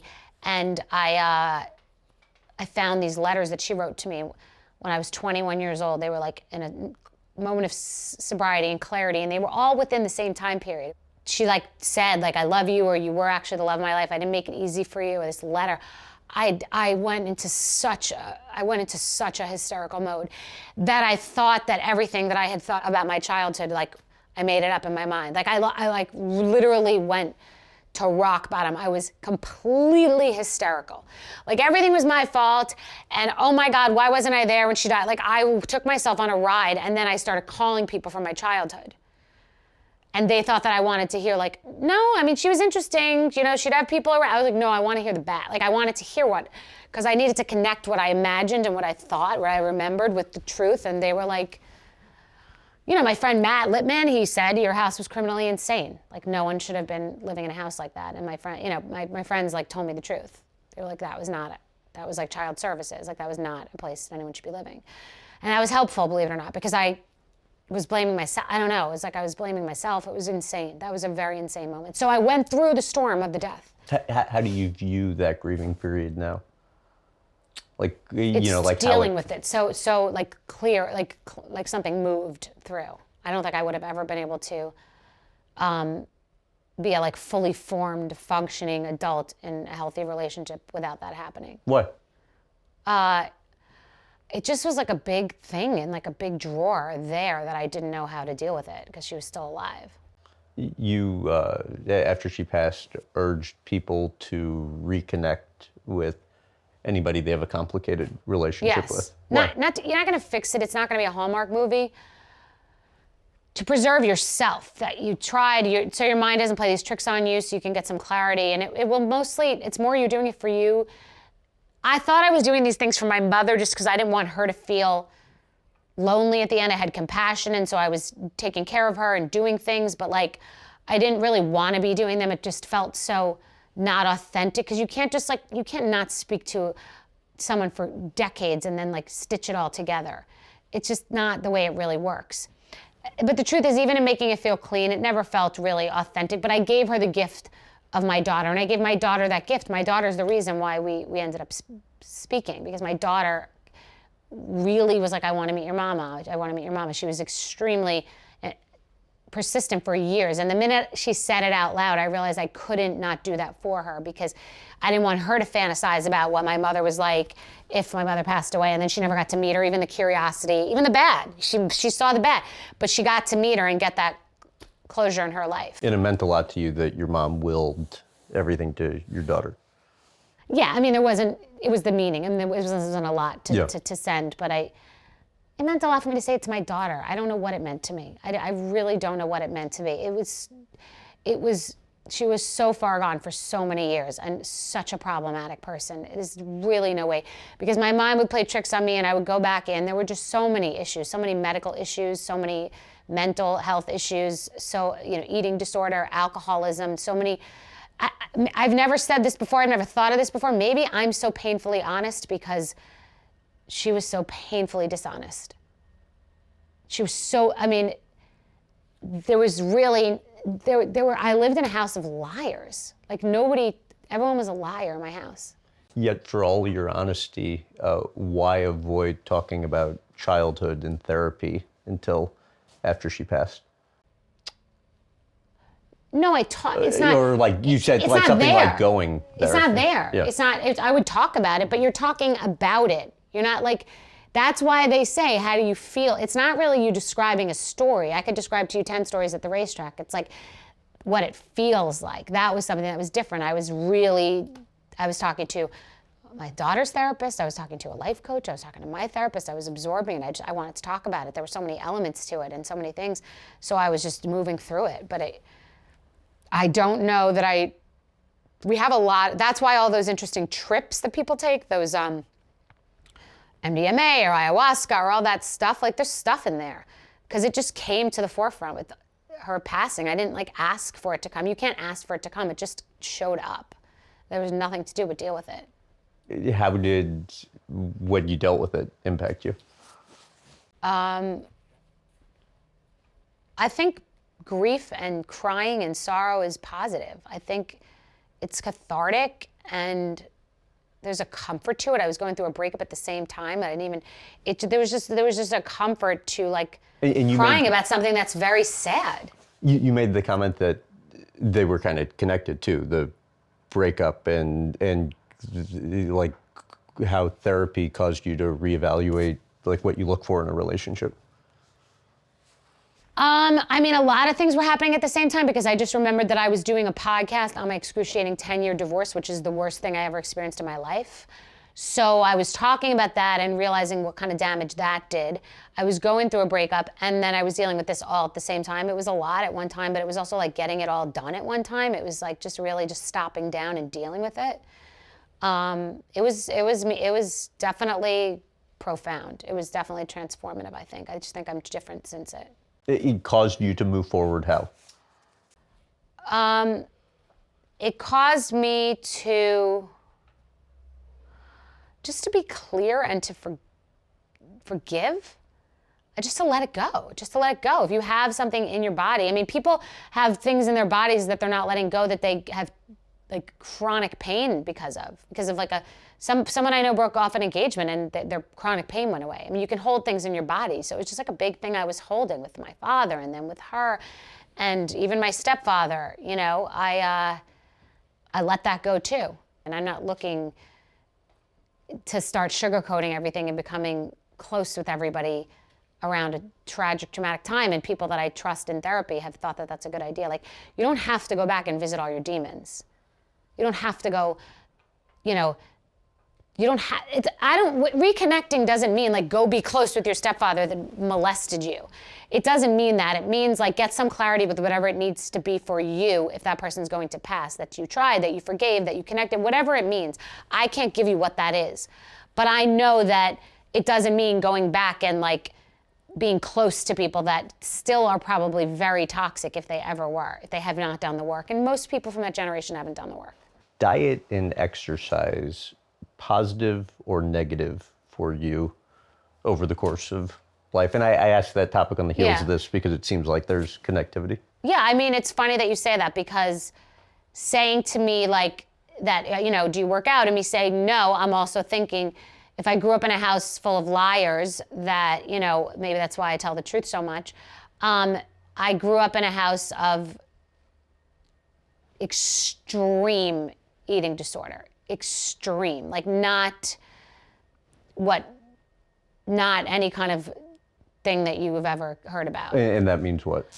It means that from the time that I found my mother throwing up at 7 years old in the bathroom, there is not a single solitary piece of food that she ever kept down. There is not a time that she ate anything that wasn't drowned in sauces, and the Eggs Benedict had to be like poked and like completely like ooze. If there was that little pasty thing, she would start screaming at the restaurant, breaking dishes. That my house was a place where she would frame all these amazing winter circle pictures for my stepfather, and then something would go wrong and she would take a hammer and she would smash all of them. I lived in like a completely nervous wreck household. And then you would have to go to the hospital with her. She would anything she would eat then would be 2 hours in the bathroom. And so if she wanted to come to a boyfriend's house of mine or for Thanksgiving or something, I was completely horrified and embarrassed, because what's gonna happen with the bathroom? I was always managing things like, what's gonna happen with the bathroom? Oh my God, it's horrifying. Or I'd walk into a public bathroom and then my life was walking in eggshells about something that she had done or she would do, but that's just her part of it. She would go out to nightclubs and drink all night at Studio 54, and she was stunning. And my stepfather, who was staying home with me, which doesn't make any sense because he wasn't even my real father, but he was like the only father. So he would be home with me, and then she would come home completely wasted. He would lock the door. She would punch her 98-pound fist through a glass window to get in. She attempted suicide in front of me. They would get into like physical fights and knife fights and crazy in front of my friends, neighbors, everybody. I would have to call the police as early as 5 years old. So my house was psychotic. And even years later, when it wasn't the level of physical abuse that I'm describing right now, it was still the smashing of everything in the house. If they got into a fight, she would just destroy everything. The house would just be complete glass everywhere. I could literally have friends over, which is why I had the cool house, because I had the parents who didn't care. So I wanted to have the friends over, but my friends knew it was crazy. And if I was I was gonna ask my mother to drive somewhere, she would just be like in front of the kid in the other room. Why the do I have to drive both ways? I mean, she was she walked into my bridal shower years later in the Hamptons. It's my bridal shower. She walked in, and in front of every single person, all these women, she goes, never again. Never again. I just drove through 3 hours of traffic, like walked in, then proceeded to like drown every piece of bread with butter, like triggering me with her food, and went to my rehearsal dinner and completely trashed it, like told everyone how bad the food was, and said she wasn't coming to my wedding, said she wasn't gonna even come. And on the day of my wedding, I literally walked in, because I said, do you need me to take you anywhere? Everything was about her. Like, she never took me to get a dress. I had to figure out how to pay for her to come to my wedding. She wasn't gonna come. Her foot was hurt. She wasn't gonna come. Like, the drama. She comes. She's staying at the Four Seasons. I say, I have to come go get something for Peter, my husband-to-be, because I had to get him a razor. He had to shave. So she goes, I'll go with you. I'll go in and get it. So on the day of my wedding to Peter Sussman, I walk into Hughes or Ralph's, I think it was, and she's a recovering alcoholic with a cart filled with like the giant box of wine and the bottle of vodka. I mean, you can't write this. My friend was like, Firefly Lane stole your life. They're like, I don't know how, but that show is your life. I don't even remember these stories until like you just provoke something. I don't know what the hell, but yeah, that's the day. So this is my life with my mother. So I guess maybe like diet and exercise is not that important to me. Like any triggering about the word diet, which has the word die in it, or anything about like anyone around my kid, like I wasn't good, I'm fat. It's like, that is like smoking crack in my house. Like there's no noise about like food or anything. If there's a discussion with my daughter about her body image or what people are doing, like that's what the car rides are about too. It's like, is anybody, are any people like doing these weird things where they'll only eat this, they'll only allow themselves this, or they won't do that, or any girls making themselves throw up, which she knows somebody who is, or any of this diet talk, is there any of this going on? we talk about it because I'm like, you will enter a world of pain. It will ruin your life. I'm like, you will never get off this ride. It'll mess up your metabolism. So like, there's no thing that you could talk about less in my presence than any version of fat-free or diet or I was good or I was bad. I mean, that's why that book, when I was a nobody, was on the New York Times bestseller list for 5 months, Naturally Thin, because I had it in my body, and I helped a lot of people with their eating disorders, people who came off of like Survivor and hadn't eaten, like a lot of ballerinas, like a lot of people, not because of what you're eating, because of what's the noise. It really helped a lot of people. You got sent to an obesity clinic when you were basically for no reason, right? Right, in third grade, to Mercy Hospital. I think I weighed 88 pounds and I was supposed to weigh 70. I weighed 88 pounds and I was supposed to weigh 78 or something. I don't remember what it was. But she used to manipulate me about food. She used to say that eating tempura is not fattening because of the way that the Japanese fry it. So she was like pushing food on me that she would eat, but she would throw up. It was a f***ed up thing. She had like a caddy of laxatives in my house, and we couldn't get to school, speaking of the drive, because she would say all the coffee she drank, she'd have to stop at the rest stop to use the restroom. Like, these are horrifying things for a kid. These are such embarrassing things. Even her taking me for sushi in second grade. Nobody ate sushi and went to Japanese restaurants in a bento box in second grade. Everything had to be so completely insane. Everything was insane. The connectivity to all of that and relationships today when it comes to dating, you think's what? I mean, because then we have to get into the fathers and the male people. Well, her whole thing was the one clarity that she pushed through was never, ever end up with anybody on the racetrack, never be with anybody on the racetrack, and never, it always had to be wrapped in an insult, but never, ever rely on a man. You never need to be supported by a man. She was like, you will, I gave up my entire life for you. I married all these men for you to be able to support you. Like, it was always on my head about it. She had tremendous money noise. And it's affected it because I want to be dependent upon a man, because I don't want to be a man. And that we could talk about in gender roles and being canceled, but I don't want to be a man. So I want to be taken care of by a man. But I don't need to be taken care of financially by a man. But I want to be, because I don't want to feel like I'm the man. And that's why there's a whole money issue with dating and all that. It's not an easy thing to navigate. But more importantly than the money, my success is not an easy thing to navigate. Question for you though, because you just talked about a lot of like serious What is it about that topic which seemingly seems less consequential that's what kind of moves you? Intellectually, I think it's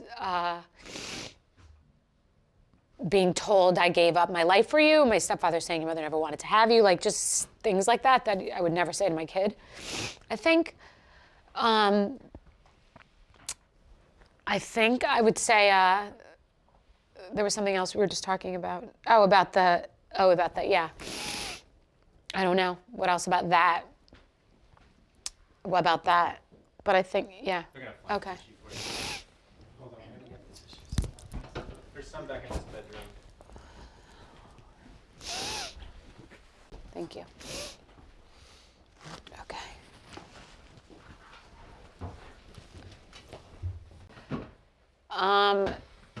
So the thing that I'm running into more, though, as it pertains to relationships, is that pendulum swinging so far from my mother's experience, being that I thought if I'm with someone who is as financially secure as I am, that we're going to be, that's fine from that aspect. The problem now that's happening is that it's really not about money as it pertains to men. I've run into this a lot, where men are seeing sort of the power that I wield, the things that I can get done every day, the people that I know, the access that I have, just the ability to just be like, I'm doing that, let's go. I'm doing this, or what comes to me all the time, the business opportunities, that they it makes them examine themselves at an age where men are examining themselves already. It's not, 50-something isn't middle age, but let's just call it middle age, just for, this is the age when men are like, wait, what have I done with my life? Am I successful? Even if they made money, what's my purpose now? What's my, it's not just all about longevity and raising my kids. I'm still young, I'm still healthy, I'm working out.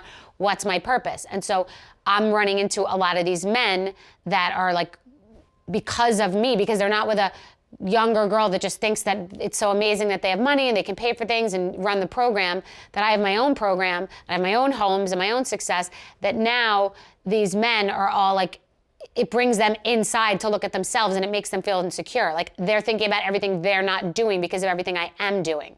This is a new dynamic I've never heard about, thought about, no one talks about, but it has nothing to do with finances. It has to do with actual power and success, and it's very emasculating. Not even intentionally, just what's going on is emasculating. That's the big problem, because you're pricing yourself out of the market. So then that impacts what you look for. How? It impacts what I look for because I've found that I think I have been with different versions of the same guys in many situations, like the sort of boyish charm, the smart, somehow like some version of... Sarah was like, she looks for boyish charm. Yeah. But some version that's adjacent to what I'm doing, but I don't realize it. Like, it's not someone that's doing something completely different than what I'm doing, so they're not just tempted to compare what they're doing to what I'm doing.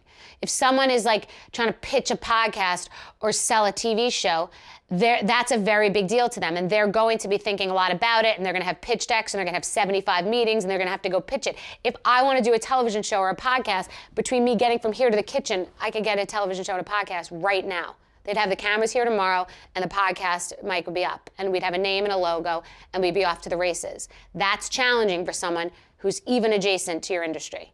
So that's something I'm running into now, unless there's some major powerhouse, and then can there be two peacocks in the room? They have to sort of think all of this is adorable, what I'm doing, You think there can be? Yeah, we only need one. There's only one me, so what I've done in other areas has been pretty rare, so we only need one. Do you get married again? I probably would get married again, just not to be someone who's like, I'm never getting married again. Being legally entangled with someone, it would have to be an excellent deal, because it is a deal and we can it and pretend it's not, but getting married and with a legal document is a business deal, because everything's good in the beginning. Everybody's got a plan until you get punched in the face. I wanted to, an area we have not talked about is kind of the TV career and influencer, and obviously one area that, craves prying into kind of personal life was the Real Housewives days. You, unlike most, viewed it as, much different than just some tool to be famous, but rather business opportunity. Yeah. And I think you were getting paid like $7,250 for the entire season, and you took that. Why? I had nothing else going. I thought if no one sees it, no one will see it. If people see it, it'd be a success. It's not that easy to get on TV. I had turned it down for a month. I came to this thought, like, it's not that easy to get on TV, and I wanted to be a natural food chef. But the interesting thing about it is that other people take that monetization and that becomes the core reason they're there, which becomes inauthentic. I'm able to have monetization and authenticity with not the exact same prioritization, because in both cases, authenticity comes first. I would never, ever promote something that I didn't like or believe in, and I would never say anything on that show that wasn't true. The Bethenny clause that's referenced in articles is what?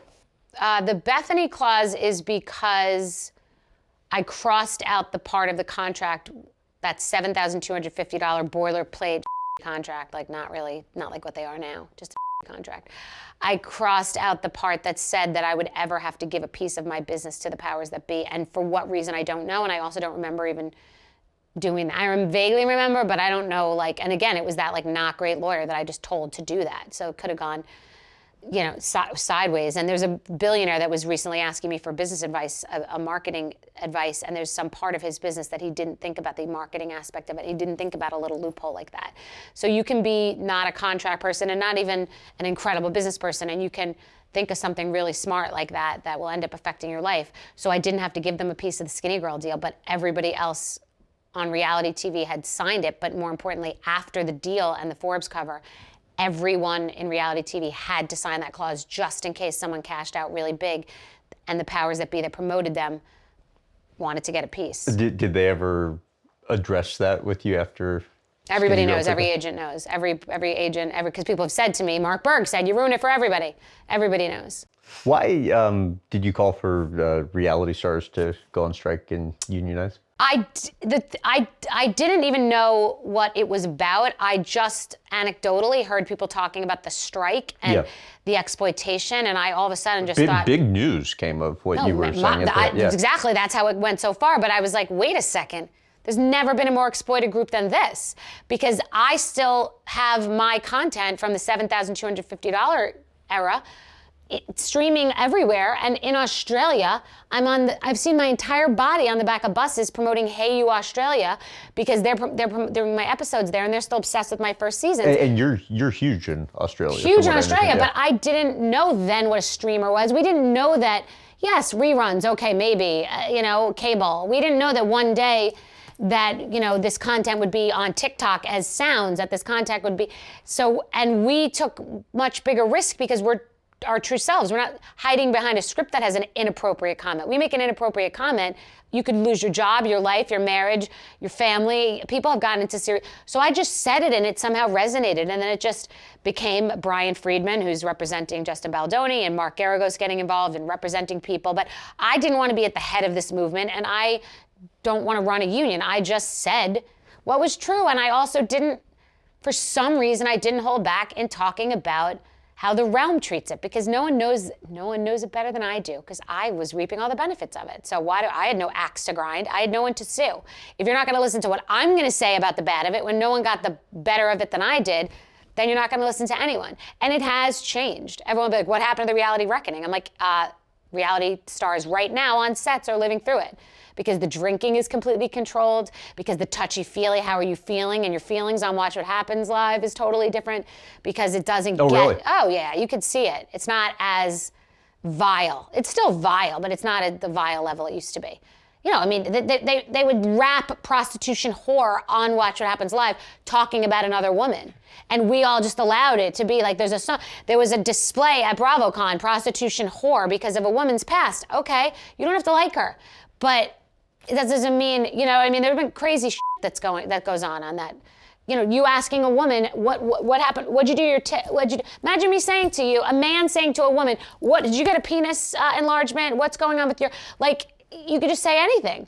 Because it just was a different world where, because people signed up for it, they didn't really know what they signed up for. And a prostitute that's on a corner that ends up getting murdered, did she sign up for getting abused because she's a prostitute? I mean, you decide. I just thought it was crazy, and I just spoke on it. So you'd like to see what happened long term? Now I don't really give it much thought. Yeah. I think I shed light on it, and the reckoning did happen, and now people who are going on know what they're getting into. Yeah. And it has changed. It has jumped the shark. The ratings have changed. No one really watches it anymore. It's tragic now. It's not what it was. It definitely is not what it was. Celebrity is not what it was. Reality TV is not what it was. Elitism is not what it was. Luxury goods is not what it was. The Housewives isn't what it was. And celebrities, it's the real upside down. Speaking of celebrities, I want to run through a few notable encounters. And since you mentioned Andy Cohen, how about starting with Madonna at his Christmas party? Oh, that I met Madonna at his Christmas party. And just what comes to mind? She wasn't that friendly, let's just say that. I would like to respect Madonna, and I'm sure there are moments in my life. Wait, but she recognized, didn't she call you out? No, you're thinking of Lady Gaga at Mark Burnett's house. I thought Madonna I think she knew, I think she clocked me, but she wasn't that nice. That was an interesting party. Monica Lewinsky was there, but she wasn't not nice. She doesn't have to be nice to me. She doesn't know me. It doesn't matter. I'm just saying, I remember, we were in such a small circle like this that it could have been but it was still, there was still a guardrail. But I don't know Madonna. I have no idea. Like, I can't make a big sweeping statement. Lady Gaga at a much bigger, much more A-list party, Mark Burnett's party. An Oscar party or pre-Oscar No, party? this is just Mark Burnett has Okay. parties that literally, at this party, Barbara Streisand, Warren Beatty, Jeff Bezos, Elon Musk, Sarah J. Bryn, Patrick Weitzel, Lauren Sanchez, and then Leonardo DiCaprio and Katy Perry. Like, everybody was there. And Lady Gaga came up to me and made a big deal. And she was like, oh, screaming. I was like, is this crazy? But that's what happened. I don't go out to those things a lot, and I'm always shocked by the people that are shocked by me. Sia and I became friends as a result of that. I didn't know who she was, and I thought she was a fan. I asked her if she wanted to take a picture because I didn't know who she was. I didn't even... What'd she say? She was like, I'm okay. Like, but we became friends. I ended up staying at her house. We became friends, and I still didn't realize who she was until she didn't have any musical device at her house. And I said, how do you not have like a music anything? And she said, I don't know. I wrote Diamonds, but I don't have a stereo or whatever. I asked her. I go, what are you talking about? You wrote Diamonds. She's like, I wrote Diamonds. I'm like, Rihanna Diamonds? She's like, she wrote it in 7 minutes or 11 minutes or something very ridiculous. I go, you wrote Diamonds? What are you talking about? So we became friends the same way. But I'm always shocked by the people that will know who I am that are like so above me on the org chart. How about running into Donald Trump the first time he was running for president? The craziest thing that ever happened was running into Donald Trump doing a walk of shame. I mean, it was insane. My ex who passed away, it's so insane. My ex who passed away lived in Trump Tower. I think his sister's husband worked for Hillary Clinton or something, and so he used to talk to me about the election. And on my child, we were sitting at a restaurant, he said to me, who do you think will win? No one thought Donald Trump was gonna win back then. And I said, I think he will win. And he said, why? And I said, because it's so disruptive. And I said this on a New York Times panel too. It was like, or an Ad Week panel or something. I said, he's so disruptive that like, I sit here and watch Dora the Explorer, even when my child's not in the room. Like, I can't, I'm so overwhelmed by all of the content. I don't know what to watch. I said, and he's just taking the focus. It's just a reality show that he's producing that, you know, everyone's watching with no cost. He's just utilizing and spinning the media and like all of it. I just saw it as a person who's been on reality TV. I saw it coming. I saw it coming for, you know, whether you voted for him or didn't or liked or not. I said it's going to happen. And so anyway, so he lived in Trump Tower. And we went out that night to the night before to the Polo Lounge, and I drank a lot. And I was the first night I stayed over there at Trump Tower, and I had my 2 dogs with me, and I had these like spiky, like hookery boots, and I had these like this tight leather pants, and I don't know what shirt I had. I might have left it I had a purse, or I don't know why the shirt wasn't on. I was wearing his sweatshirt. It was like a collegiate, like crest-looking sweatshirt. The coat I went out with. My jewelry was in a glass because I don't want to sleep with my jewelry, and I wear a lot of jewelry. So like this was all in a glass, and I was holding the dogs. And I had like makeup coming down my face. There was a Gilda Radner SNL skit years ago with her looking like a mess with her like ripped hose. I felt like I was a disaster. And I think I had heard that he's like a germaphobe or something. I don't know. So it's 7:45 in the morning. No one's gonna be in the lobby. Like I could just sneak out. I have a driver, full-time driver. He pulls up right in the front. I'm go in the car in pajamas all the time. Not unlike pick up and drop off. Like not unlike that at all. The only reason I had the boots on is I had no other shoes. Like that's just what I was walking out in to walk on the street. And he was, so it's like if you've ever been to Trump Tower, the lobby's like very dim and like gold and just like it's very moody. It feels like it's 4 o'clock in the morning in a nightclub. And there's like a guy in the elevator, and I open up, and there are people with machine guns. There are people with guns, and Donald Trump is the only person I see in the entire lobby. And he goes, like not a beat, like I don't know that he knows me. I was on The Apprentice, but I was on the Martha Apprentice, and I know that he wanted to be on his Apprentice, but I didn't want to go back. I thought there was no upside. I came in runner-up the first time, so I never met him. The elevator opens, and in a nanosecond he goes, oh my God, Bethenny Frankel, this is the one. You guys need to be very nice to her. She's like, I'm paraphrasing, but she's a very big star. Because there's like an elevator guy, and there's like the guy at the door, and there's like, it's a lot of service in the Trump lobby. It was jarring, and he came up and he gave me a kiss, and I'm like, oh my God, I have like vodka on my breath. It was just like, I was like, oh my God, he just came into, and nothing untoward, just like he knew me, like another known person that's on Page 6 every day. And I was so shocked that I walked outside, and I was like, my driver wasn't there because of all the security, because of the election. So I was standing like alone with the dogs and this thing, and I Don't know who I told to take a picture. Maybe when my driver got there, I'm like, no one will ever believe this. This did not just happen. It was insane. So I got in the car. It was my only brush with Donald Trump until now, where where I'm addressing him on social media. He knows I'm smart. His son, I met his son once, and his son, they know I'm smart. So I might get a shot. I might get a shot. I wouldn't bet against myself. I didn't bet against him. I wouldn't bet against myself getting a meeting to help with disaster relief. I would, unless they just want to take all the credit themselves, which does happen. But, they'd get all the credit anyway because the people before did such a job, the disaster relief era. So I don't know. We got a shot. What stands out most from walking in Paris Fashion Week? The magnitude, like the honor, the street cred, the emperor having clothes, like it was just very... And yet there are so many people that are much less successful than I am that are walking in that. There are models that are successful, but that you might not have heard of. I mean, there was just something about, because it's the non-traditional route that I do everything with. Well, I was going to say, they're also professional models that's their everyday. Yeah, my whole life is the circuitous route to something. Everything, like the cocktail, like drinking and getting wasted in scenes and screaming at people, to the cocktail, to the social media thing that was a joke, like it was a garage band, bizarre, like what? But if you do everything, that's what I always say, like how you do anything is how you do everything. I do everything. I take literally the shape of these dumb nails that I talked about the other day as seriously as the meeting with Trump. Like I hyperfixate on everything. So I don't do it if I'm not gonna really focus on it. So I got myself there because whatever lip gloss I was talking about or however I was talking to the people, I did it to the best of my ability. Bryn said she was nervous for you.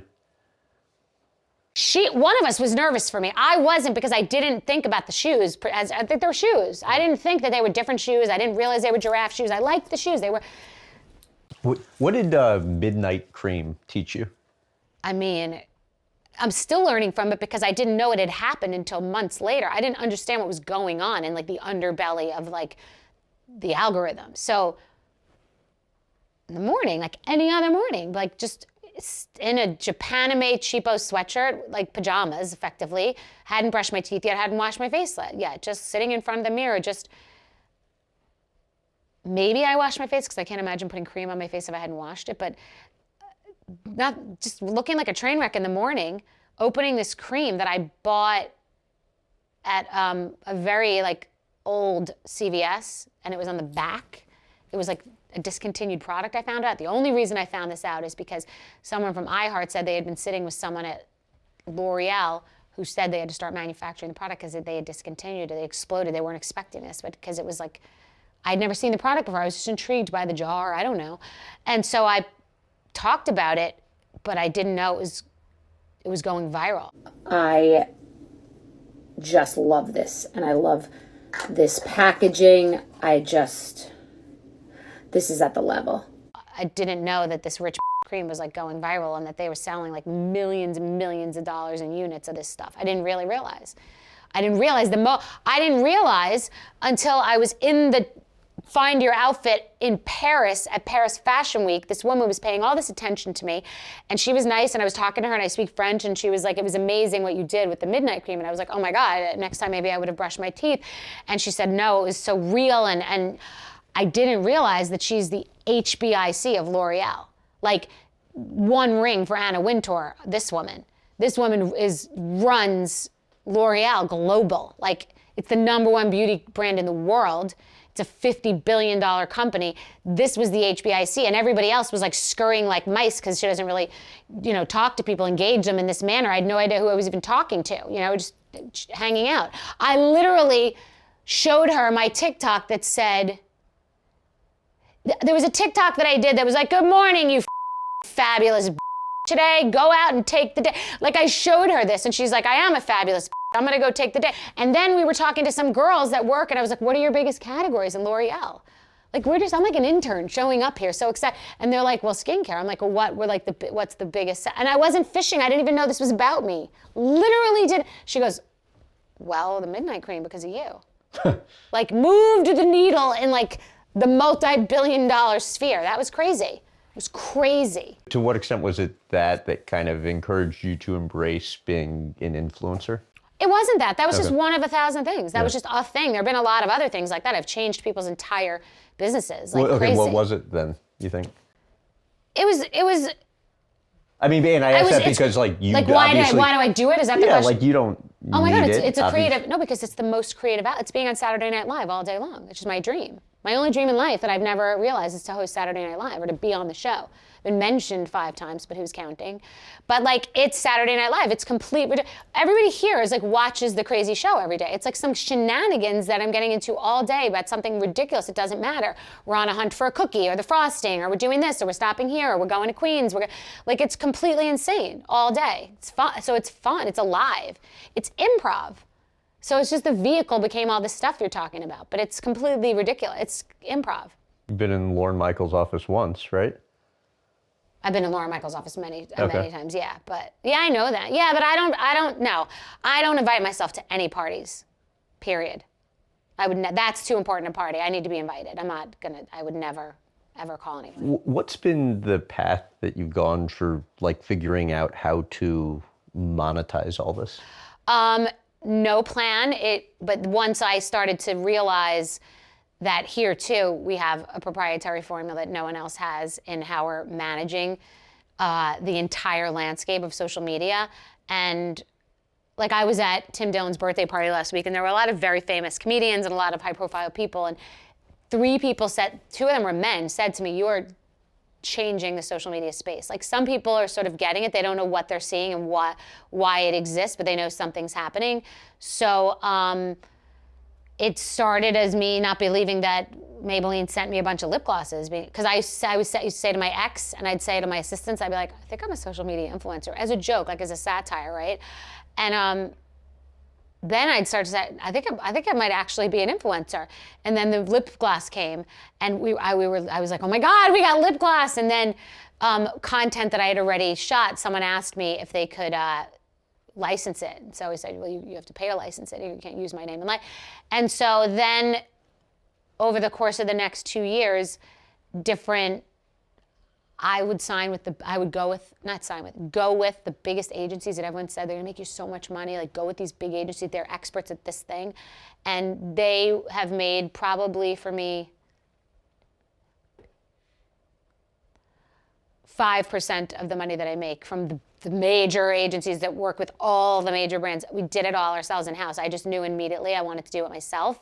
I wanted it to be different, not unlike Skinnygirl, not unlike Relief Work. That's why I don't like that. That's why my purgatory partner, she's reading data and doing research, and I'm in shackles. I'm like, you go read your data. Okay. I'm gonna be over here doing something that no one sees me doing and no one sees me coming.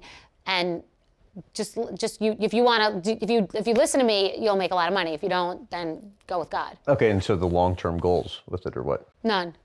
Literally none. I mean, we're building something that'll be announced in the next couple of weeks that is a function of me knowing from the minute this started that everybody needs to know where this all is. Like, where does it live? Where's the marketplace? How do they get it? Where's the list about it? So it's more of an organizational product, but it's going to solve so many problems, and it's going to be this like world and this universe, and that's going to be the big ticket item. It's going to be a Bethenny marketplace, but because of the way that I move and the tentacles and the way that my mind works and the way that I think, it's just going to operate very differently, and the way people interact with it and what they get from it and what it actually is, the beast that it is, the marketplace that it is, will be very different. And what's your vision for it? It's got so many different aspects to it. There's nothing I don't speak to. I speak to travel, I speak to motherhood, I speak to organization, I speak to politics, I speak to relief work, I speak to hair, nails, makeup, every affordable home. There's nothing I don't speak to. Food, restaurants, anything. So dating, so that all of that will live there. So we had a goal, which was a lofty goal for what it would do in a month. Like, who would be interested in this and going to subscribe? And it did that in an hour. So but it really was, the reason for this was like from the first day that I had the lip gloss, and then people were like, wait, where is all of this? Because I would have a lip gloss and a bronzer, and my OCD was like, where's this going to live? Where's a list? Are we publishing a list? But then it keeps growing because every day, so it will live in this marketplace, not just for that reason, but that's that's the hub that will contain it. It will function like it's Bloomingdale's, it's Bethenny Dale's. What do you get on the second floor? What are you getting on the third floor? Are you selling something on the third floor? Are you giving away free samples on the first floor? Are people talking to each other on the ninth floor? Are there tastings on this floor? It's a world with different escalators and different places to go. Okay, and lastly, and you've just kindly entertained me bouncing around topic to topic over the past 2 hours, and super grateful for that, by the way. And this is kind of a loaded one, but like, what do you want for the rest of your life? I want to meet a life partner and share this great life with them, because my daughter will get older and she'll have her own life, and be somewhere near where she's going to go to school. Like when she wants to go to University of Miami, so I'm like, we decided we're going there. That felt like okay with me. We are not going somewhere cold that requires a lot of wings and flannels. So I would like to have a life partner. I would like that to entail like a nice family unit to embrace Bryn, with more family that I'm bringing into the table than I have, which is none. I would like to still run this business, but the model that I've created is still that I do nothing that I don't want to do. So I'm not entangled. I no longer feel shackled to anyone. I don't feel shackled to a network. I don't feel shackled to a deadline. The biggest thing that will happen is I have to do an ad read for my podcast attached to an hour-long conversation about anything I want to talk to. Or the girls will say, in the next couple of days, can we get you to just shoot this piece of content for this thing? But I can decide when, how, what I'm wearing, what it's going to be. I just want to keep living in the way that I want to live, and I want to find a partner who is down with that program. And then I don't know locationally where, preferably beach. You know, I like the beach. I like to walk on the beach and feel free and just travel and just live and enjoy. I mean, I'm having a pretty great time right now. I have a pretty great life. So more of this. Thanks for doing this. Thanks. Oh, we did it. Okay, yeah, awesome. Thanks, guys. Thank you, everyone.